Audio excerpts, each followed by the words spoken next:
যারা ভাবছেন ফ্যামিলির কারণে নিজের প্রিয় মানুষটাকে ছেড়ে দেবেন, এটা কখনোই করবেন না, কারণ ফ্যামিলি একদিন না একদিন আপনাদেরকে মেনে নেবেই, কিন্তু প্রিয় মানুষটাকে একটিবার হারিয়ে ফেলে তাকে সারা জীবনেও কখনো ফিরে পাবে না।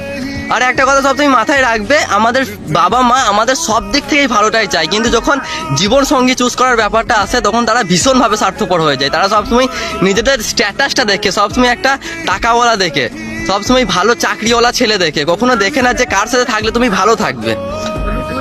আর যদি ভাবো যে মান সম্মানের কথা, আজকালকার দিনে এইটা কিছুই না ভাই, একটু মান সম্মান নষ্ট হবেই। যদি ভালোবাসার মানুষটাকে নিজের করে পেতে চাও তাহলে এটুকু তো স্যাক্রিফাইস করতেই হবে। তাই বলবো যে কখনো ফ্যামিলির কারণে নিজের প্রিয় মানুষটাকে ছেড়ে দিও না, একটা সময় পর অনেক কাঁদতে হবে।